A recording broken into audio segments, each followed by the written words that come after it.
Shalom, selamat pagi saudara-saudari pendengar sentapan firman Tuhan.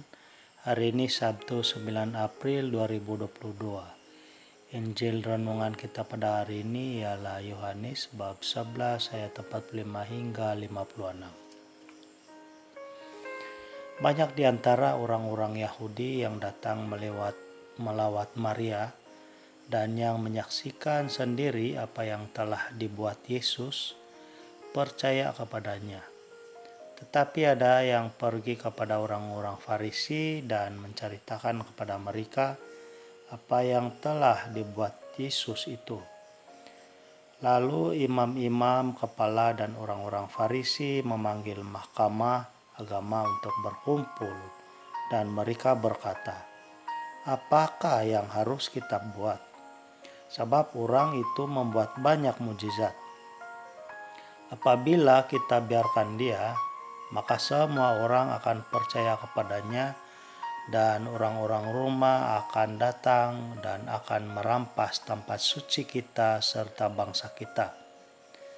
Tetapi seorang di antara mereka, yaitu Kayafas, imam besar pada tahun itu, berkata kepada mereka, "Kamu tidak tahu apa-apa dan kamu tidak insaf bahwa lebih berguna bagimu jika satu orang mati untuk bangsa kita daripada seluruh bangsa kita ini binasa."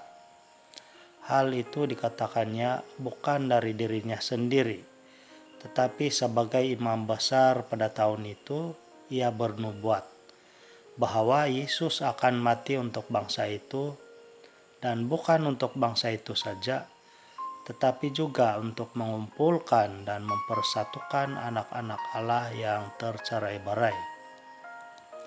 Mulai dari hari itu mereka sepakat untuk membunuh dia. Karena itu Yesus tidak tampil lagi di muka umum di antara orang-orang Yahudi.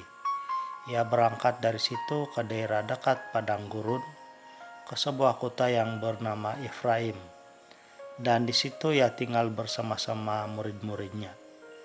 Pada waktu itu hari raya Paskah orang Yahudi sudah dekat, dan banyak orang dari negeri itu berangkat ke Yerusalem untuk menyucikan diri sebelum Paskah itu. Mereka mencari Yesus, dan sambil berdiri di dalam bait Allah, mereka berkata seorang kepada yang lain, "Bagaimana pendapatmu? Akan datang jugakah ia ke pesta?" Demikianlah Injil Tuhan, terpujilah Kristus. Saudara-saudari, melakukan hal yang baik bukannya mudah. Ianya memerlukan komitmen yang tinggi. Begitupun, cabarannya pasti ada.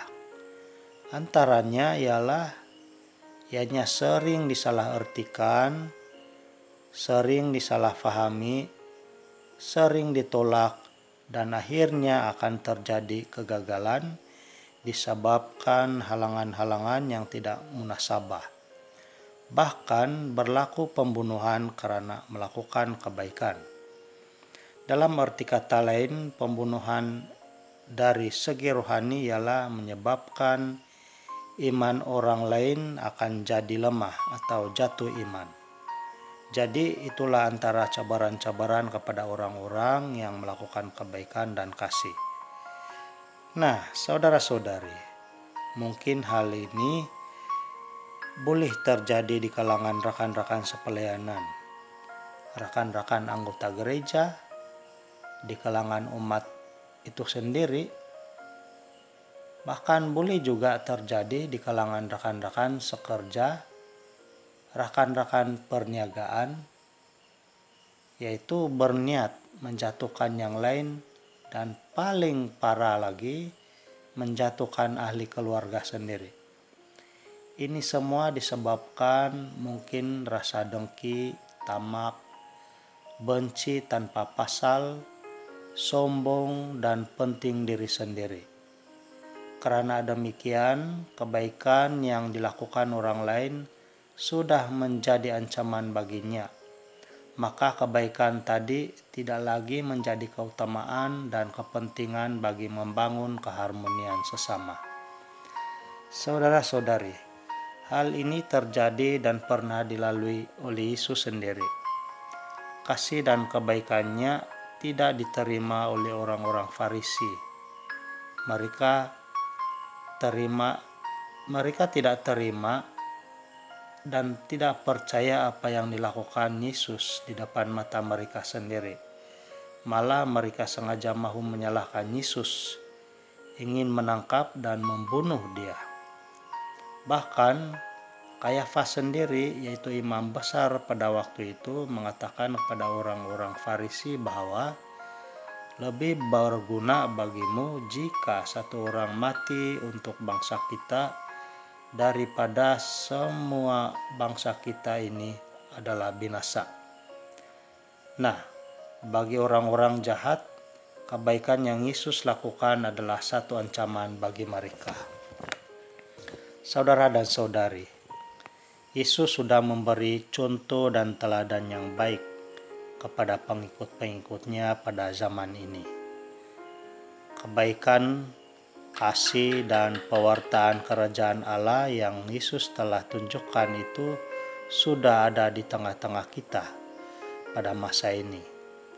Oleh itu, misi Kristus itu harus dan patut diteruskan oleh kita sekalian sebagai pengikut-pengikutnya agar kerajaannya terus berkembang di tengah masyarakat kita sekarang ini.